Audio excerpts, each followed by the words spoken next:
All right. So on this guy here, is that a pause button? Okay. I'm gonna move that out of the way.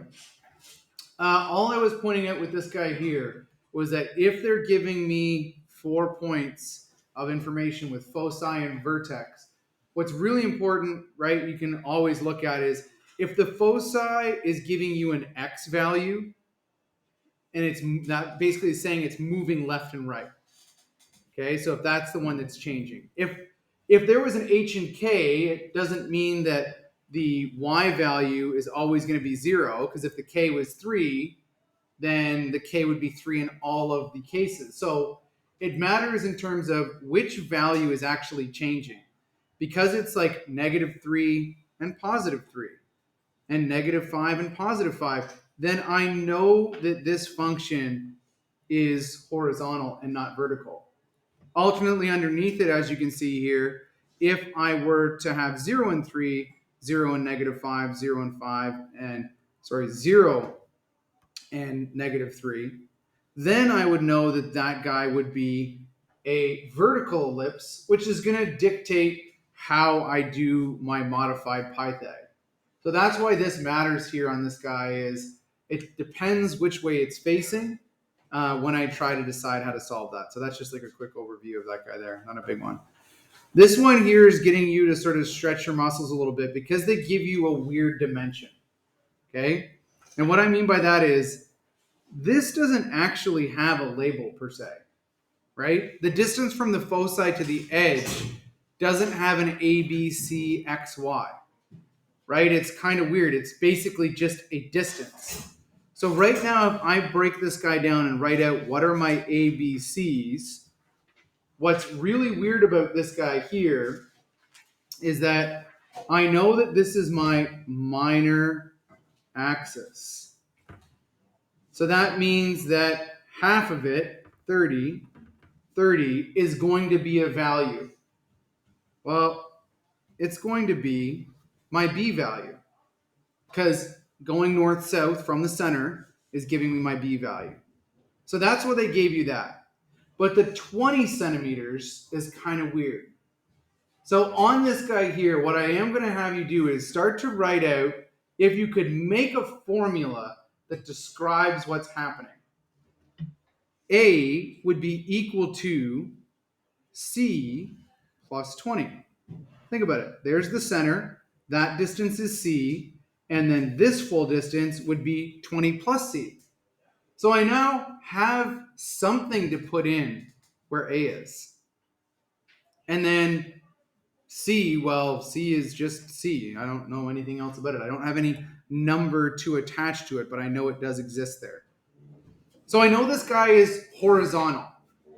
I know I have like letters that I can kind of substitute in there to some of these equations. So it's rather tough to wrap your brain around, but because we're able to like identify that I know something specific about A, that it's C plus 20, let's just go write out our main formula. Okay?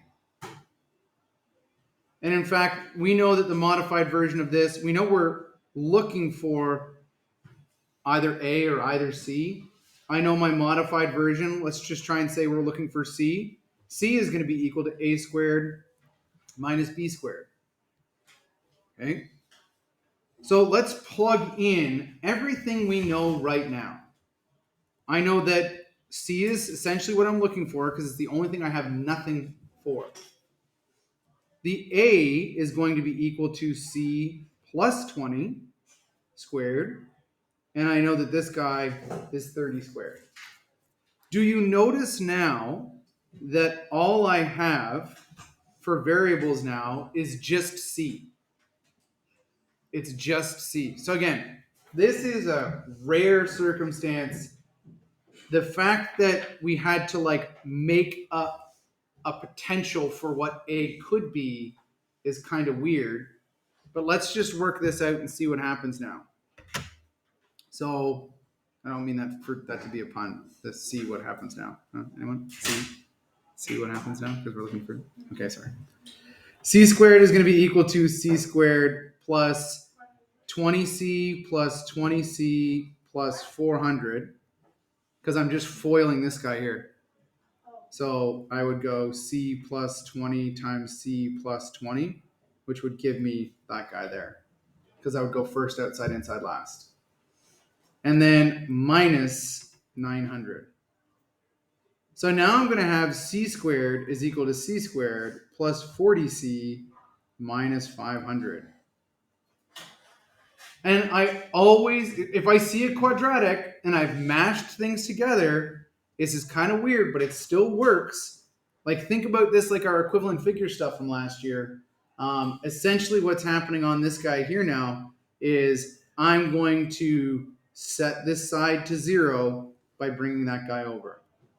What's C squared minus C squared? 0. So now 40C minus 500. Oh, that's nice. Sometimes it works out like that, right?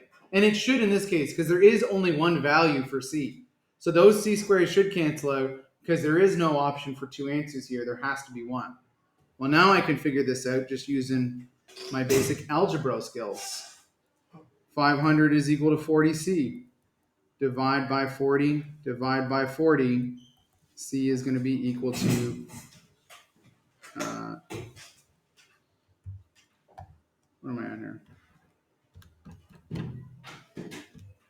12.5. So my C value is going to be equal to 12.5. Now I actually have a value for it. So what's weird about that now is, let's go up and look at what the question was actually asking us. What is the area of the rectangular piece of plywood? What's area again? Length times width. So I already have a width of 60. What is the length of this guy going to be? Well, it's going to be 20 plus 12.5, well, 2A, plus 12.5 plus 20. So whatever all that is combined is going to be 65. So looks kind of ugly because it doesn't really match the diagram there. Because if that one's 60, then the 65 doesn't make a whole lot of sense. But we can now say our area. We can now say that our area would be equal to length times width, so 65 times 60